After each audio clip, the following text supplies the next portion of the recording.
Hey residents of MeepleTown, today we're looking at Montmartre, which is a card game for 2 to 5 players where you are taking on the role of a painter at the beginning of the 20th century, and you are in the area of Montmartre gaining your inspiration to sell your paintings, gain a lot of money, and gain a lot of fame. So let's get to the table and check it out.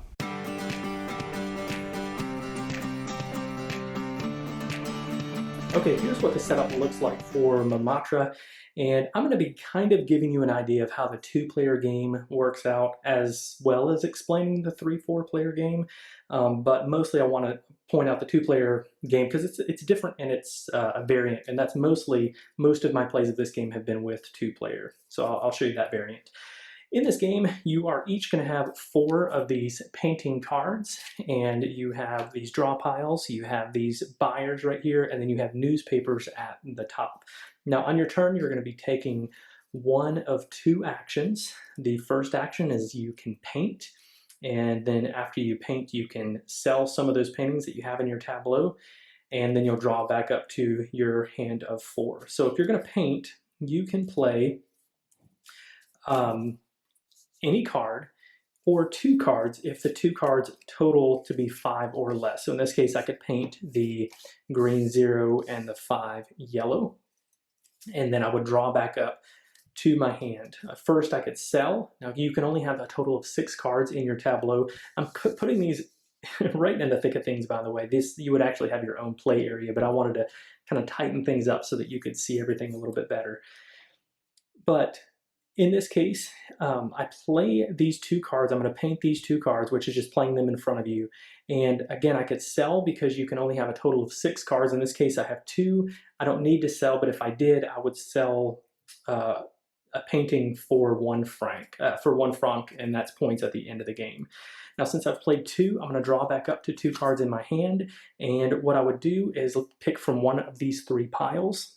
I'm going to draw 2 of these, and that is going to be my entire turn. Now, the other thing that you can do is you can sell a painting.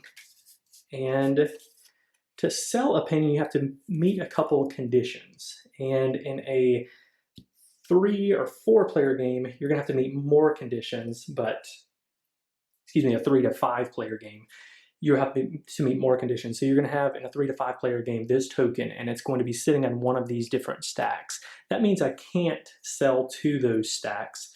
I have to pick from one of the other ones. And then once I sell, then I'll be able to move this one to another stack. Now in a 2-player game, you don't have to worry about that. But you do have to take other things into consideration. One, in a 2-player game, you have to buy from 2 different stacks. So let's say, sell. And I would want to sell, in this case, a green and yellow. I would have to sell to 2 different stacks in a 2-player game before I'd be able to sell. Now, the other 2 conditions are that you have to either have more of that color that you're selling than the other player, or have a higher number. So in this example, let's say this is my setup.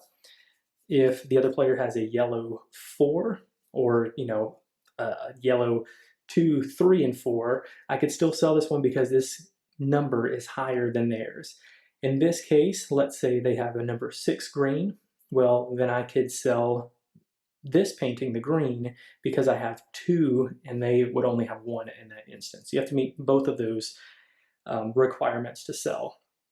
Now, once I sell, I'm going to take these cards. I'm going to take the highest level that I have. I'll discard those, and then I'll draw these cards, the top card of each of these stacks, and I'll keep those for the end of the game. Now, these are going to be, the first one's only going to be worth 2 francs. They are increments of 2, and so 2, 4, 6, 8, 10 in each of these stacks. And then the game would continue. You're going to keep doing that until 2 of these stacks are completely empty. Then you're going to add up your score. Now, I neglected to mention the newspaper, but in a 3 to 5 player game, the newspapers you have to, in this case, you have to meet the requirements of these to be able to take those. So if I wanted this one, I would have to have 2 collector cards that are different colors. In this case, 3, in this case, 4. 2-player game works a little bit different in that you have to have pairs of those. So in this case, I would have to have 4 pairs of all the different colors, or 3 or 2 pairs. And the way that works is throughout the game, you're only going to be able to get one newspaper, and you have to get it as soon as you meet that qualification. So when I sell to my paintings to these buyers, and let's say that after that, that gives me 4 pairs, then I can immediately take this. Or if it gives me 3 pairs, I can immediately take this. But as the game progresses, let's say in a 3 to 5 player game, these are gone. Other players took them, but I already had 3 cards of different colors. I would not then be able to go back and take these. I've missed out on my chance. So you've got some push your luck there and when you're going to be able to take those compared to how fast the other players are moving up there to be able to get those newspapers. And that's really it. Like I said, you're going to play till 2 stacks are gone. You're going to add up your points from here.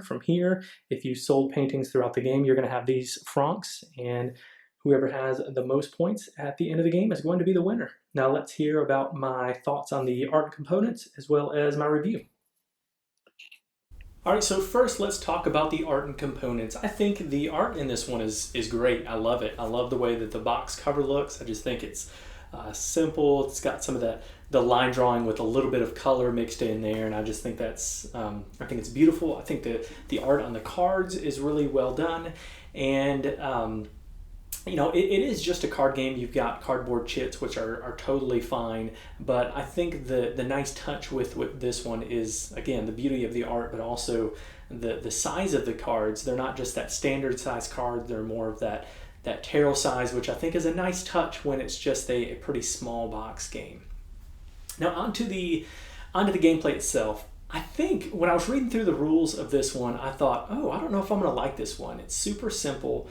You know, there's not a lot of rules. You can only do one of 2 things. You're either going to paint or you're going to sell paintings, essentially. You know, there's more that goes along with it that you saw in the gameplay, but I thought, you know, is this going to be too simple? And maybe it is too simple, but I still really enjoyed this one. I thought this one was fun. It's got some elements in some other games, kind of like Splendor, where you're, you know, building up this thing where you can take these the newspapers that are kind of like the nobles in Splendor. You know, it doesn't have any like these new mechanisms that are really going to wow you, but the simplicity of just taking one of those 2 actions, I think is great in my book. I like that. But also, the thing that I really like is that this game is more about the timing of how you do things, right? And the cards that you take. So there's luck of the draw when you're drawing those cards, but you do have 3 stacks, I guess, so it's not, you know, totally lucky. But what happens is you have to be paying attention to what the other players are doing. You have to think, are they going to get these newspapers that are the newspaper that I really want to get? So I have to think about that timing. And if you wait too long and don't get a newspaper, you might not get one at all, which is pretty devastating.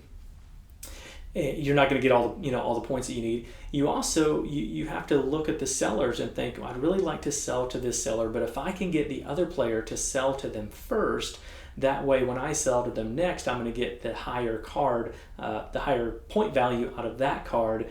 You really do have to think of that, but you also don't want to hold on to your paintings too long, because if you do that, you're only going to be able to sell them for 1 franc instead of whatever you would get from that particular seller. And so I think that part's really interesting. You also, the cards that you take, you know, you can get 1 or 2 cards, and the 1 card, a higher value card, can be really good, but you can also get more cards by getting 2. But again, you don't want to, you know, get too far ahead on having all those paintings so that your timing is off for when you sell them to collectors. So there is a decent amount to think about that. But you know, don't misunderstand me. This is it's a simple card game, but the player interaction, the timing, the look of the game, all of that, I have enjoyed my plays of this. I think this is a fun one.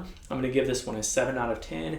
One that I really recommend to people who are really drawn to this theme. You know, this is a great way to get players, new players, into board gaming if they're drawn to this theme and love art, or, you know, love this location, or, you know, whatever. It could be a really fun game to draw people in that's not too thinky, but it's got enough to really to grab you, I think. So anyway, I've enjoyed this one. 7 out of 10 for me. I've mostly played this 2-player. I've only played this 2-player because of the quarantine, which is kind of a shame, because I think this would be better at higher player counts, but I do really enjoy that 2-player variant as well. So It's 7 out of 10 from me and my wife, who also enjoys this one. That is Montmartre. If you want to get in touch with us, you can reach out to us at MeepleTown Games on Twitter, Instagram, and Facebook. You can also go to our website, MeepleTownGames.com, where you can find more of our content, like our podcast, our written reviews that we have there.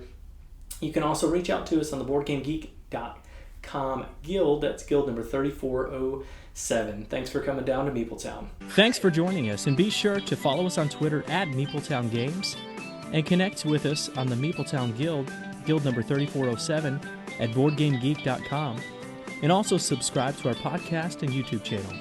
And until next time, thanks for coming down to MeepleTown.